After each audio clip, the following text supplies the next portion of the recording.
Buenas tardes. Vamos a seguir con las clases. Vamos a empezar con la unidad número 2, que es protocolos de salud sexual y reproductiva en adolescentes. Empezaremos con el tema de trastornos menstruales en adolescentes.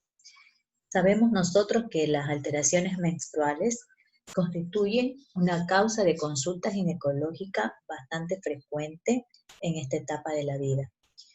Por esta razón, el estudio de los ciclos menstruales se han considerado como un signo vital. Con el propósito de mejorar la calidad de atención de los adolescentes, en esta unidad vamos a describir cuáles son los principales trastornos menstruales, cuáles son las formas de abordarlos desde la perspectiva de la atención primaria en salud. Los objetivos de la clase. Al finalizar el estudio de esta lección, el alumno debe ser capaz de, primero, manejar adecuadamente la nomenclatura de los trastornos menstruales. Segundo, conocer los mecanismos de producción de los trastornos menstruales. Tercero, diagnosticar y manejar adecuadamente los trastornos menstruales a nivel ambulatorio. Cuarto, definir criterios de derivación de estas pacientes a un centro especializado. Antes de empezar, pues vamos nosotros a conocer lo que es un ciclo menstrual normal. Antes de conocer cuáles son las alteraciones, cuáles son los trastornos, vamos a conversar con respecto a esto. Es importante recordar que el ciclo menstrual normal se divide en 3 fases.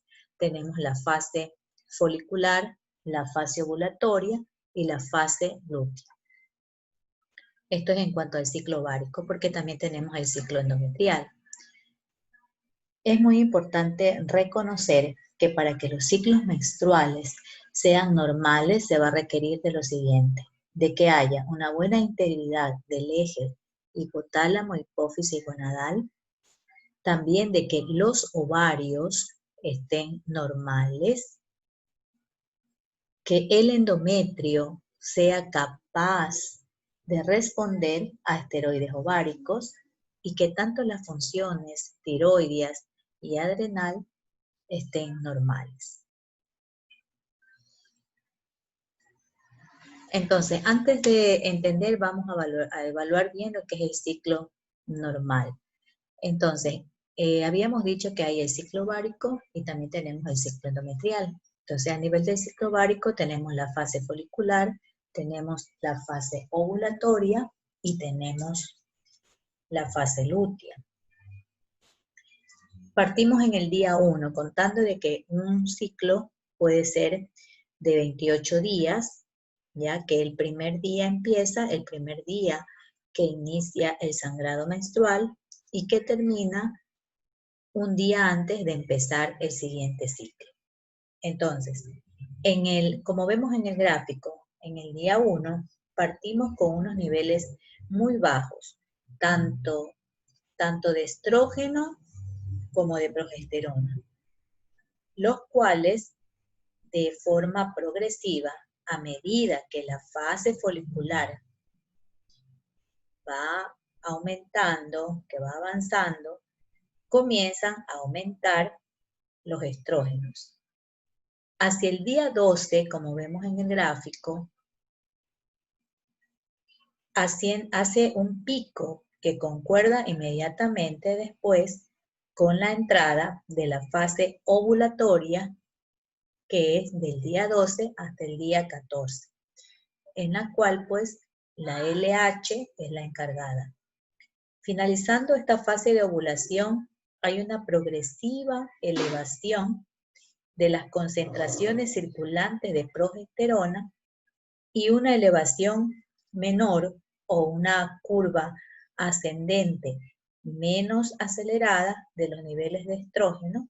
Como podemos ver en el gráfico, hay una curva ascendente de progesterona, sobre todo hacia el día 22, y también una curva en la cual aumenta el estrógeno menos acelerada que la progesterona, dado pues que tenemos la fase lútea, en la cual pues el cuerpo lúteo o cuerpo amarillo es el productor de la progesterona, los cuales posterior al día 22, si es que no se produjo la fecundación y posteriormente tampoco ha habido implantación, se va a generar un progresivo descenso de toda la actividad hormonal. Baja estrógeno, baja progesterona y inicia un descenso paulatino que los va a llevar nuevamente a los niveles de inicio en el día 0 del ciclo anterior. Aquí. Entonces, en el día 1, como vemos nosotros, está la fase menstrual, más o menos a partir del día 7-8 empieza la fase folicular, se producen los folículos, y en el día 12 hay un pico de estrógeno que coincide con la ovulación y además también la LH, que entre el día 12 y el día 14 ocurre esto.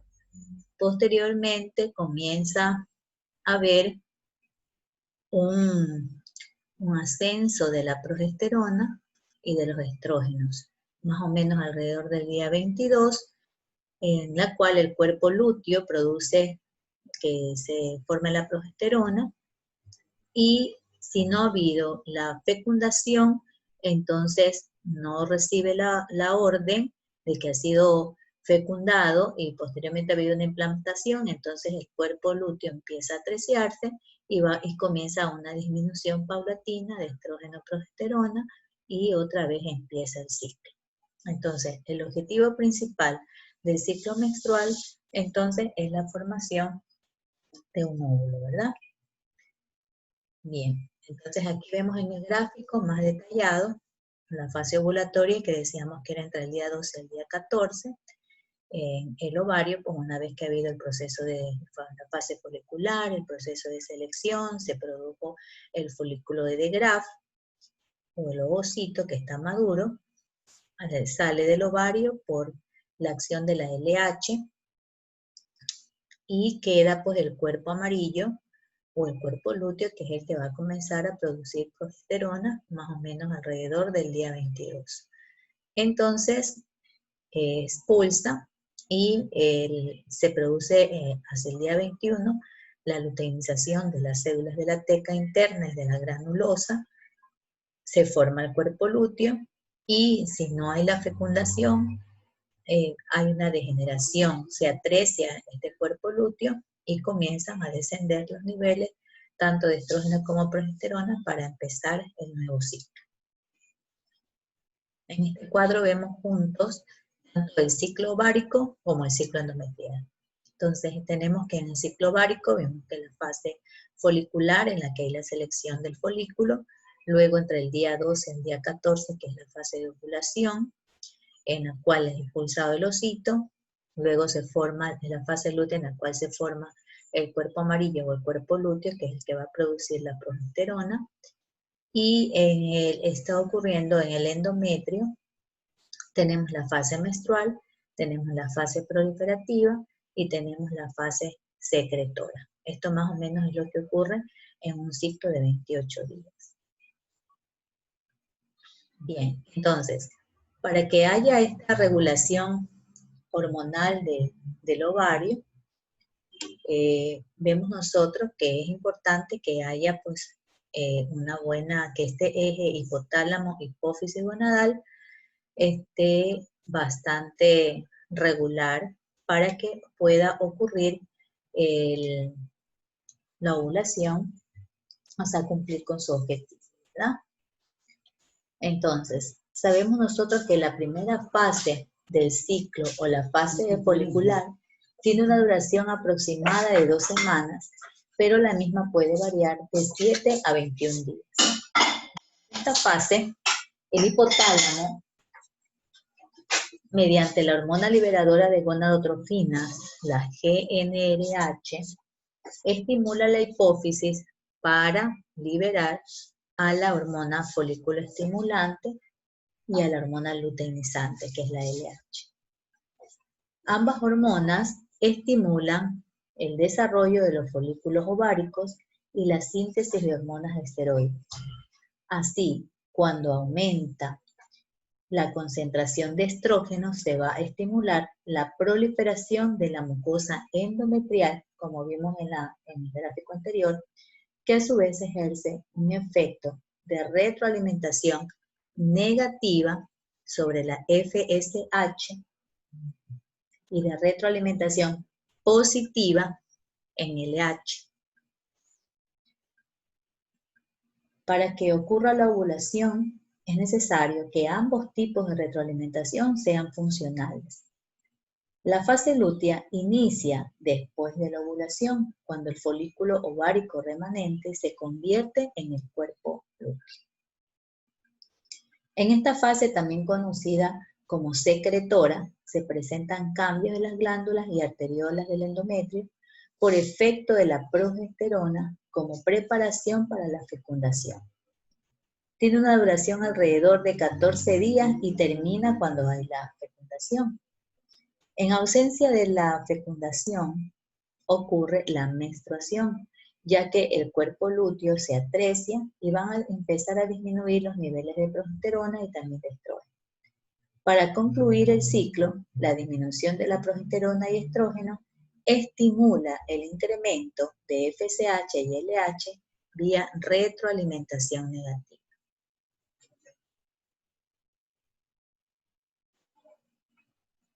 Entonces, para determinar la normalidad de los ciclos menstruales desde el punto de vista clínico se debe considerar tres aspectos fundamentales: la duración de cada ciclo, el intervalo entre cada ciclo y la cantidad de sangrado durante la menstruación. En cuanto a la duración, más o menos tiene un promedio de 28 días. El límite de la normalidad es de 21 hasta 35 días. Entonces ya dijimos que el primer día del ciclo es el primer día de la menstruación y el fin del ciclo es el día que antecede a la siguiente menstruación. El día que antecede, así como vemos aquí, ¿no? Aquí estaría terminando el ciclo y acá ya está empezando el próximo ciclo, el primer ciclo.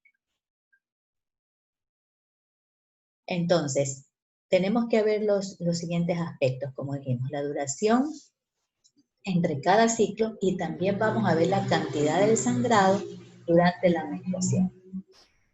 En cuanto a la duración del periodo menstrual, pues se considera normal, como les dije, cuando tiene una variación entre 2 y 7 días, más o menos con un promedio de 4.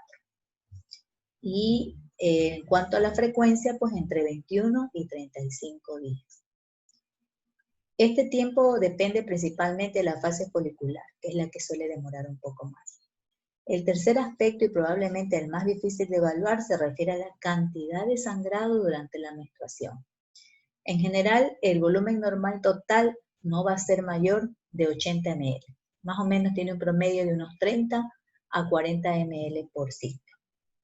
De manera práctica, para más o menos estimar la cantidad de sangrado, se acepta que la cantidad está en límites normales cuando la adolescente usa más o menos de 3 a 6 toallas sanitarias por día.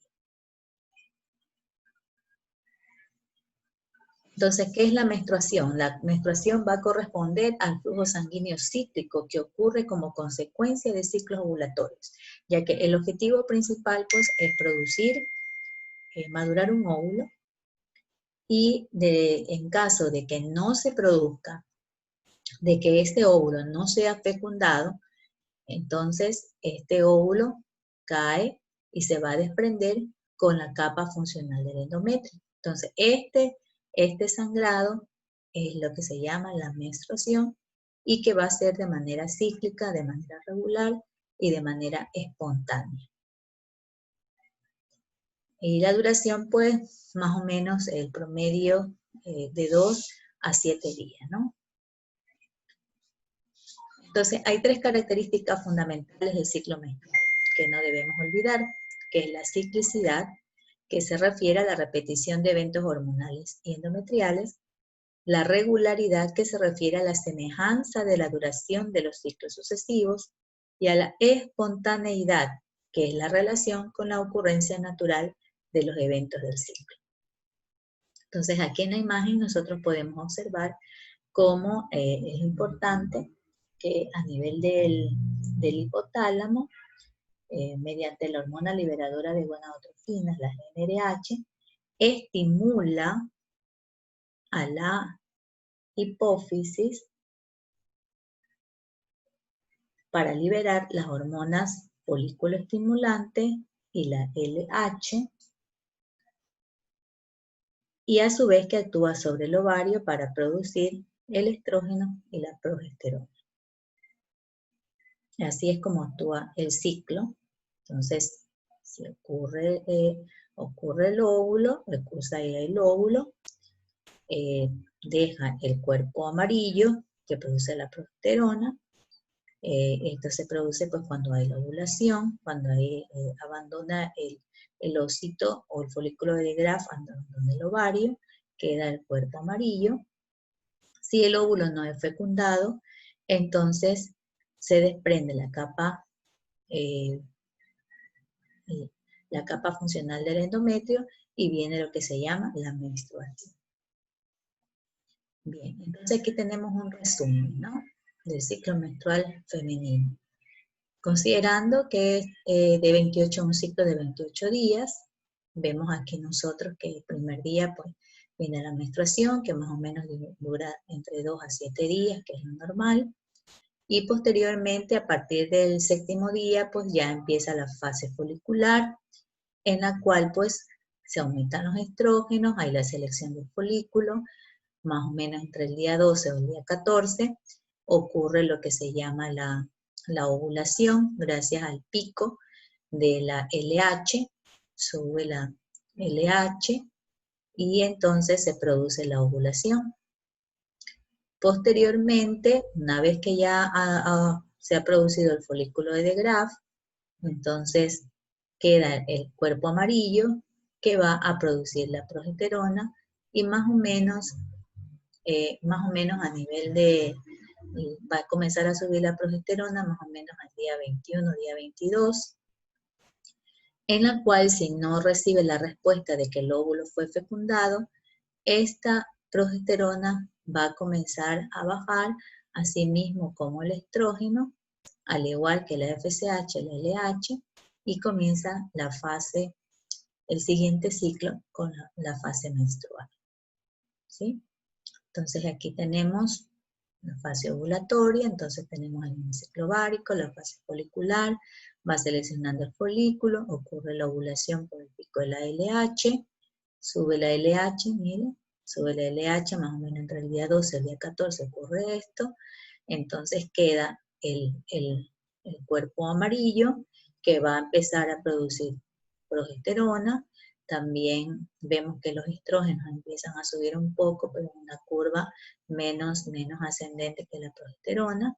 Entonces, al día 22, si ya no recibe la orden de que fue fecundado, entonces el folículo de Gracia trepsia deja de producir progesterona y comienzan a bajar todos los niveles y empieza el nuevo ciclo. Entonces, cada vez que tenga la mujer ciclos regulares, todos los meses, de manera cíclica y espontánea, esto nos da el diagnóstico de que la mujer está produciendo sus ciclos ovulatorios. Como dice aquí, la función cíclica del ovario va a depender de la secreción pulsátil, de la GnRH hipotalámico, de la normalidad de la función hipofisaria y también de la indemnidad de los ovarios. Cada ciclo menstrual lleva la maduración de varios folículos, uno de los cuales será expulsado del ovario en forma de ovocito o proceso llamado ovulación. Perfecto, entonces, cuando ya, para hacer el diagnóstico de qué es un trastorno menstrual, como ya hemos visto, tenemos que ver, al llamar trastorno menstrual se va a referir a un sangrado que no es consecuencia de un ciclo ovulatorio, o que ocurre en un momento diferente a la menstruación fisiológica. También sabemos que la anovulación es la principal causa de ocurrir un trastorno menstrual. También le podemos llamar como un estado disfuncional potencialmente reversible. También podemos decir que es ausencia de la liberación o formación de un ovocito, con la consecuente falta del cuerpo lúteo y de síntesis de progesterona. y por ende va a haber la presencia de un endometrio que no va a tener cambios secretores. Bien, entonces van a existir dos categorías de trastornos menstruales que van a ser según los cambios en la regularidad del ciclo y también modificaciones en la cantidad del sangrado. ¿Cuáles son los trastornos de la regularidad menstrual? Como dijimos, se refiere a la frecuencia, cada qué tiempo ve el sangrado. Entonces, cuando hay un sangrado en periodo de menos de 21 días, vamos a tener, se va a llamar polimenorrea. Cuando hay un sangrado irregular en periodos de más de 35 días y que duren menos de 90 días, oligomenorrea. Y cuando no se vean menstruaciones de más de 90 días, es una menorrea secundaria, y cuando no ha visto que todavía tiene 13, 14, 15 años que estamos esperando que lleguen los cambios puberales y no se ve la menstruación, entonces se trata de una menorrea primaria que se debe estudiar. Bien, entonces en cuanto a la frecuencia, a las alteraciones en la frecuencia, tenemos entonces la polimenorrea, que es un patrón de sangrado periódico y regular, pero con una frecuencia menor a 21 días. Es el acortamiento del ciclo menstrual, podría decirse, y generalmente esto se suele relacionar con ciclos anovulatorios. Cuando hablamos de la oligomenorrea, entonces se corresponde a periodos menstruales que se producen a intervalos mayores de 35 días. Generalmente las causas son, uno, la disfunción fisiológica del eje hipotalámico hipofisario gonadal, que ocurre frecuentemente en los primeros 2 o 3 años posteriores a la menarquia. Los ciclos anovulatorios, embarazo. Cuando hablamos de amenorrea, se trata de un adolescente con una amenorrea que puede ser primaria o puede ser secundaria, ¿verdad? Si tiene una amenorrea primaria, un desarrollo sexual que incluye vello pubiano, debe ser evaluada para corroborar la presencia de útero y vagina. Generalmente puede ser considerado también el síndrome de Turner en toda mujer que no haya llegado a su menstruación y que no tenga signos puberales que se encuentren.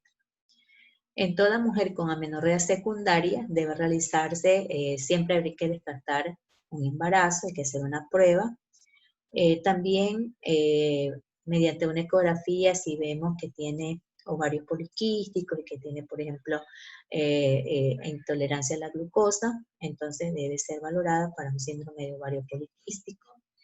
Ver en la etapa inicial de la poliquistosis ovárica, podemos ver tumores secretores de estrógenos, la falla ovárica prematura, también otras alteraciones endocrinas como tiroides o diabetes, los trastornos de alimentación que suelen presentarse en esta etapa de la adolescencia, como la anorexia, que produce una gran pérdida de peso, desequilibrios emocionales, también situaciones de estrés o cambios importantes, y como les dije siempre, hay que descartar un embarazo. Ahora, entre los trastornos, en cuanto a la cantidad, es importante también tener en cuenta este aspecto. Sabemos que en general el volumen normal total no deberá ser mayor de 80 ml, teniendo más o menos un promedio de 30 a 40 ml por ciclo, ¿no? Entonces, si vemos nosotros que tienen menstruaciones regulares, pero excesivas en cantidad más de 7 días, esto se llama menorragia o hipermenorrea. Cuando son menstruaciones regulares muy escasas o de un día de evolución, se llama hipomenorrea.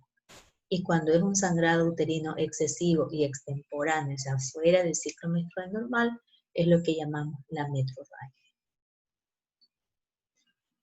Entonces, la menorragia o hipermenorrea se trata de una hemorragia uterina importante, de una duración prolongada, que puede aparecer a intervalos regulares. Los sangrados uterinos regulares, entonces, de duración normal, pero en una cantidad excesiva, mayor de 80 ml, entonces nos estamos refiriendo a una hipermenorrea o menorragia. Nosotros tenemos que ver entonces, buscar las causas, pueden ser, generalmente podemos pensar en adolescentes, como dijimos, la falta de madurez del eje, hipotálamo, hipófisis gonadal, y también pues esto es importante tratarla porque puede ser causa de una anemia ferropénica, ya que pierde mucho sangrado. Igual, siempre hay que hacer un estudio, inclusive hay que descartar problemas de coagulación, discrasia sanguínea, enfermedad de von Willebrand. Es importante pues hacer una buena anamnesis, una buena historia clínica, ¿verdad? También aquí tenemos, por ejemplo, entre otras etiologías, en la adolescencia, como ya dije, los trastornos de coagulación, menos frecuente en adolescentes los miomatosis uterina o la hiperplasia endometrial. Puede ser también la presencia de un dispositivo intrauterino que también esté causando la hipermenorrea. La hipomenorrea, como dijimos, un flujo menstrual excepcionalmente escaso, la mujer siempre puede referir, solo tengo un manchado, ¿no? Entonces, es importante pues hacer el diagnóstico, puede durar un día de duración. A ver, esto se puede observar en casos de daño endometrial, semiquia uterina, tuberculosis endometrial, y hay que descartar porque los dos trastornos menstruales precedentes mantienen la ciclicidad y la regularidad, o sea, la hipermenorrea y la hipomenorrea. Ahora, cuando nosotros hablamos de metrorragia se refiere a un sangrado uterino que es fuera del periodo menstrual, que puede ser de origen orgánico o puede ser disfuncional. Generalmente en las adolescentes la mayor causa es la hemorragia uterina disfuncional, tiene más o menos, se presenta en una cantidad variable y muchas veces en adolescentes se va a deber a ciclos anovulatorios.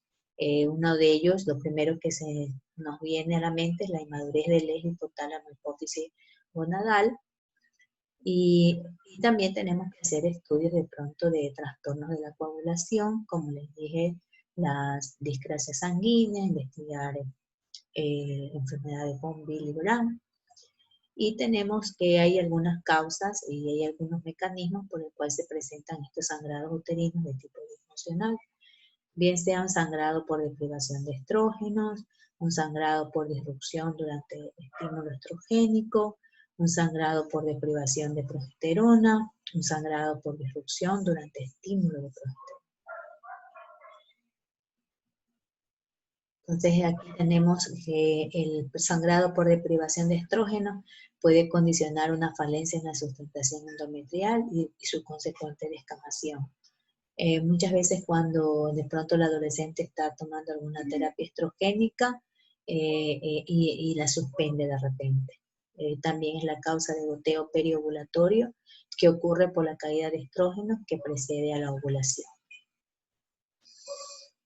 También es importante mencionar que puede haber un sangrado postcoital que no tiene nada que ver ni con la menstruación, ni se trata de trastornos menstruales. Hay que considerarse de pronto, sobre todo en adolescentes, de pronto la infección de pólipos cervicales, infecciones vaginales o cervicales, que puede ser la clamidia trachomatis o también la tricomonas. Código manchado, esta nomenclatura se refiere a los sangrados genitales intermenstruales de tipo escaso. En cuanto al tratamiento de estos trastornos menstruales, siempre tenemos que tratar de primero tranquilizar tanto al adolescente como a su familia, porque sabemos que esta es uno de los, podríamos decir, de las consultas más frecuentes en adolescentes, que se refiere a los trastornos, a estos tipos de trastornos, tanto por la frecuencia como por la cantidad, o a veces también por la falta de la menstruación. También otra de las consultas frecuentes es la dismenorrea, o sea, los cólicos menstruales, que son bastante frecuentes y son procesos porque están estrechamente relacionados con estos procesos involucrados en el desarrollo puberal de las niñas, ¿verdad? Entonces, en la pubertad, al iniciarse este eje hipotálamo hipófisis gonadal, se va a presentar lo que es la menstruación, la primera menstruación, y de ahí vienen, pues como hemos visto, los ciclos menstruales subsiguientes, que generalmente en esta etapa, debido a la falta de madurez del eje, que generalmente empieza a madurarse dentro de 2 o 3 años, a los 5 años ya queda absolutamente maduro, y debido a que con mucha frecuencia estos primeros ciclos son irregulares en esta etapa de la vida, de manera fisiológica podríamos decir, la diferenciación de lo que es normal de lo anormal se considera prácticamente un reto, tanto para los padres e inclusive para nosotros los médicos. Por eso es que tenemos que nosotros hacer una buena identificación de estas alteraciones menstruales e incluso dar un tratamiento inmediato. Anteriormente se decía, como es adolescente, falta de madurez del eje, no se hacía mayor estudio y decía hay que esperar. Pero en la actualidad sabemos que hay muchos problemas relacionados inclusive con de pronto problemas hormonales, problemas endocrinos, que tenemos que detectar a tiempo, hacer un diagnóstico oportuno y también de esta manera hacer un tratamiento oportuno para que evitar pues que más adelante vaya a tener problemas inclusive con la fertilidad. Y a veces esto puede repercutir en el entorno biológico y psicosocial, tanto del adolescente como de la familia. Puede generar estados de ansiedad y muchas veces también estudios innecesarios. Entonces hay que hacer una buena anamnesis, una buena historia clínica, hacer inclusive investigar pues cuándo menstruó su mamá y todo eso. En la importancia de que como parte de la vigilancia del desarrollo puberal, el personal de salud tiene que identificar apropiadamente a las adolescentes, las que tienen alteraciones menstruales, para poder actuar con prontitud, para brindar un tratamiento específico y de pronto hacer la derivación necesaria y que de esta manera luego hagan la contrarreferencia. Entonces, sí se ha hecho propuestas para evaluar los ciclos menstruales en los adolescentes, casi como que fuera un signo vital, como que fuera la presión o arterial o la frecuencia cardíaca o la temperatura. Entonces, ya que estas alteraciones menstruales constituyen una de las causas más frecuentes de la consulta ginecológica, debido porque generalmente en los primeros 2 años después de la menarca, alrededor de la mitad de las adolescentes van a presentar este tipo de problemas. Y pues ya vemos que posteriormente, entre el 4º y el 5º año después de la menarca, la frecuencia de los trastornos menstruales van a ir disminuyendo, aunque a veces aproximadamente pueden persistir en un 20% de las adolescentes. El tipo de alteraciones menstruales en las adolescentes puede abarcar un amplio espectro. Sin embargo, el sangrado uterino disfuncional que hemos visto, la menorrea y la dismenorrea, que ya vamos a discutir más adelante, son también causas de consulta frecuentes durante lo que es la consulta ginecológica de niñas y de adolescentes. La prevalencia de cada una de estas entidades difiere de acuerdo al grupo de población. Difiere también de los factores socioculturales que muchas veces juegan un papel muy importante para su detección. Entonces, en cuanto al tratamiento, tenemos que hacer que, primero, como dije, informar al adolescente sobre las causas del sangrado, indicarles pues que hay causas entre ellas, que es algo normal porque todavía no se ha madurado bien el eje pues que activa los ciclos ovulatorios. Hay que hacer una buena exploración física para identificar pues si de pronto hay algún compromiso hemodinámico.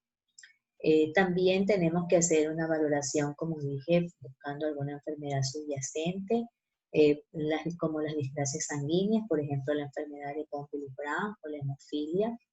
Hay que ir revisando por aparatos y sistemas para poder ayudar a descartar alguna alteración agregada.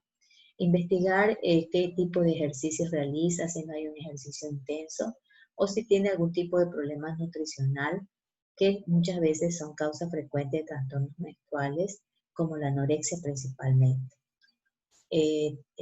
También hay que determinar, pues entonces, el estado de nutrición con el índice de masa corporal, porque la desnutrición o la obesidad también son causa de trastornos menstruales.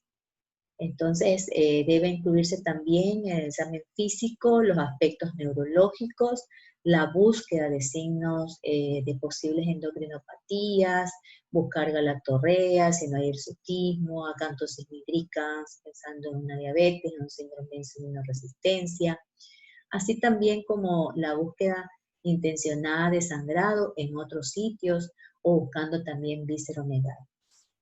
Entonces siempre se debe evaluar la etapa del desarrollo puberal, tanto mamario como púbico, a través de la escala de Tanner.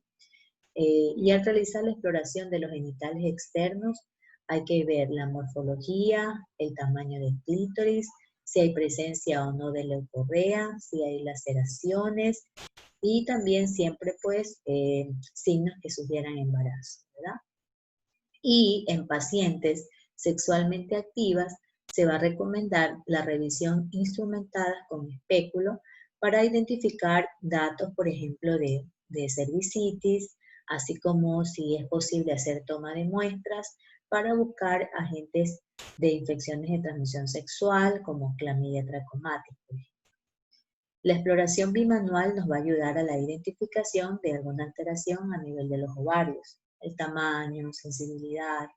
Y cuando la paciente no es sexualmente activa, se omite obviamente la revisión con el espéculo, y también pues nos podemos ayudar con estudios de laboratorio, como los niveles de hemoglobina, los niveles hormonales, hablamos también de las tiroides, también de la FSH, de la LH, y a través de estudios de gabinete como el ultrasonido pélvico vaginal para ver útero y anexos, y la tomografía o una resonancia magnética. Entonces estarán indicados cuando se ha determinado que la paciente efectivamente presenta algún tipo de trastorno menstrual, que no sea de tipo fisiológico, ¿verdad?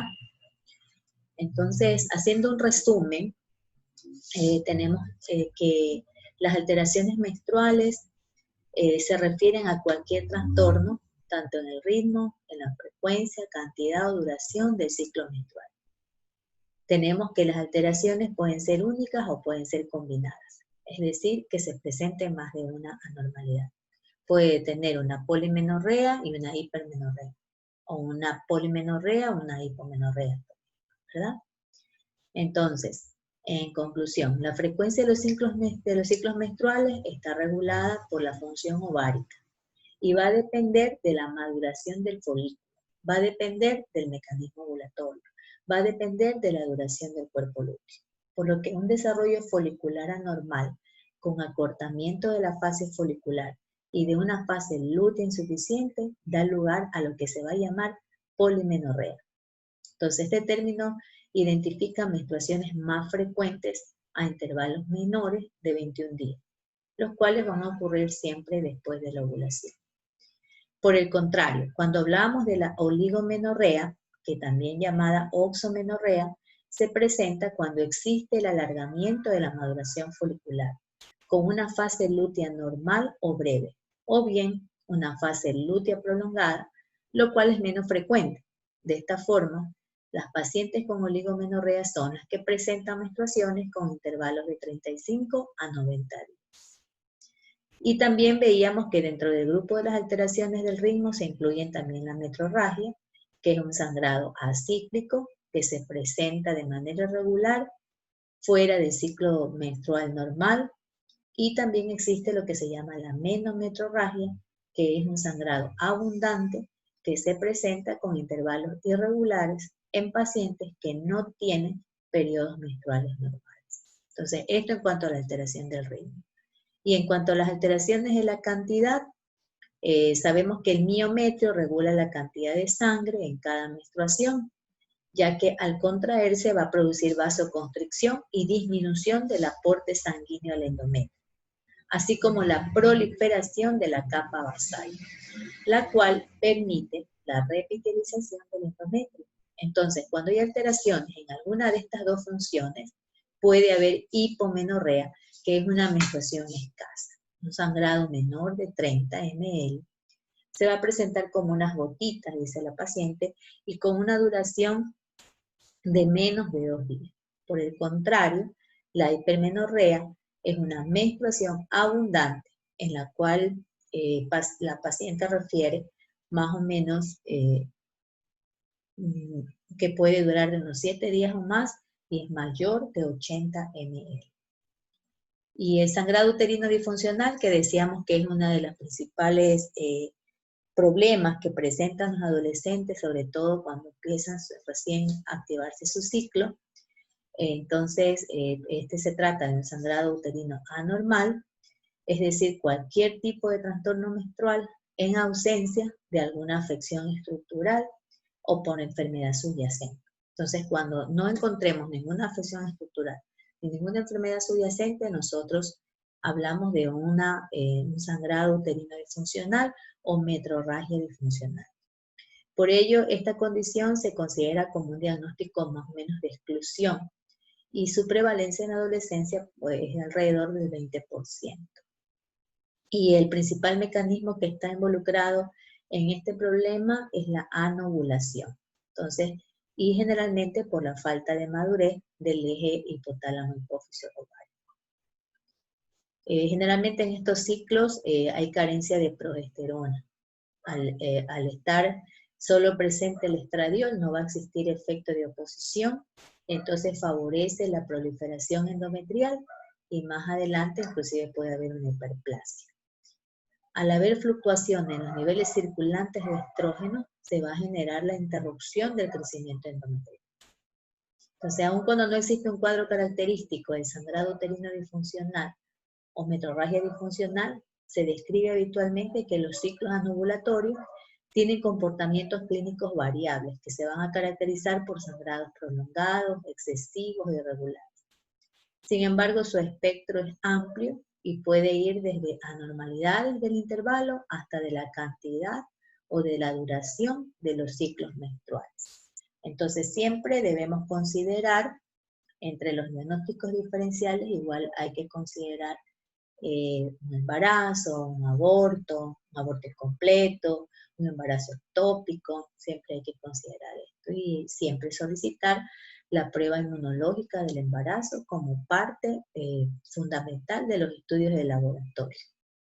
Y también, como decíamos, hacer los estudios endocrinos, investigar o descartar algún problema de tiroides, síndrome de ovarios poliquísticos, alguna alteración de la glándula adrenal que también se debe descartar. Entonces es necesario conocer la concentración de la FSH, la LH, ver cómo están las hormonas tiroides, ver la prolactina, la testosterona.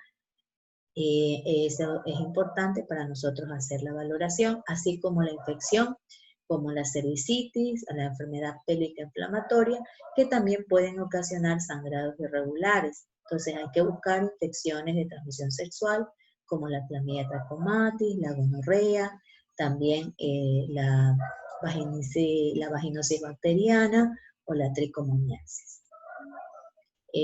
No olvidar solicitar el ultrasonido pélvico que nos va a permitir determinar si es que hay anomalías congénitas, por ejemplo, malformaciones de útero o vagina o adquiridas, como laceraciones o cuerpos extraños. Además, también se debe tomar en cuenta trastornos de conducta alimentaria, la anorexia nerviosa o bulimia, el uso de ciertos medicamentos como anticonceptivos, antipsicóticos o antiagregantes plaquetarios como el ácido acetilsalicílico, que también nos pueden provocar este tipo de trastornos.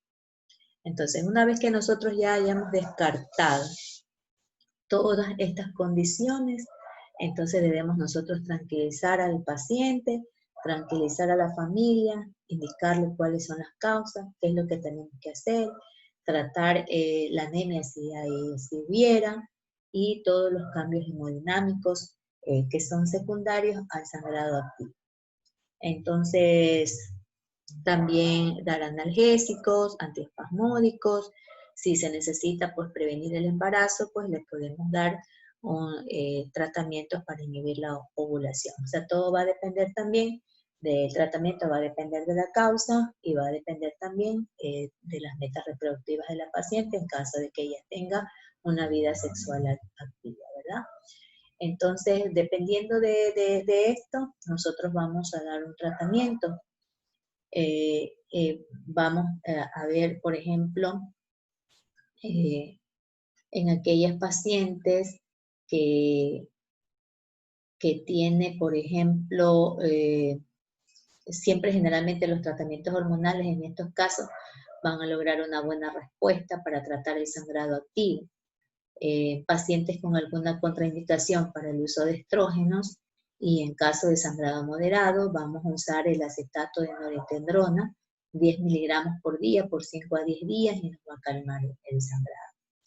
También puede usarse el acetato de medroxiprogesterona, dosis de 150 miligramos intramuscular cada 3 meses, o también el dispositivo intrauterino que tiene levonorgestrel. Esto en los casos de pronto de que hayan sangrados abundantes, ¿verdad? De que hayan hipermenorreas. Entonces, siempre, si ya no hay, por ejemplo, no hay respuesta al usar estos anticonceptivos, hay que considerar la existencia de alguna otra enfermedad que tenga. Más o menos en un 10% de los casos, a veces va a ser necesario inclusive hacer algún tratamiento quirúrgico. Bueno, en términos generales podríamos decir que el pronóstico es satisfactorio. Aquellas adolescentes que tienen una metrorragia disfuncional, secundaria a la inmadurez del eje hipotálamo, hipófisis gonadal, cuando ocurre dentro de los 2 años posteriores a la menarca. La mayor parte de estas adolescentes solo van a requerir vigilancia con la evaluación de su ciclo menstrual, dar un poco de sulfato ferroso y hacer cada cierto tiempo determinaciones de hematócrito, y de pronto también dar un anticonceptivo. Y cuando la evolución no es favorable, pues se debe tratar de descartar si no hay alguna otra patología subyacente. A veces presentan anovulación crónica, que tenemos entonces que hacer un diagnóstico y poderle dar el tratamiento específico. Y también siempre hay que tratar de descartar si hay alteraciones en la coagulación. De pronto hay que tratar de hacer este diagnóstico diferencial. Bueno, finalmente es importante mencionar que parte del tratamiento va a consistir en establecer una comunicación efectiva con el adolescente, con su familia, al proporcionarle pues una información suficiente sobre la variabilidad de los ciclos menstruales en esta etapa del desarrollo. Muchas gracias.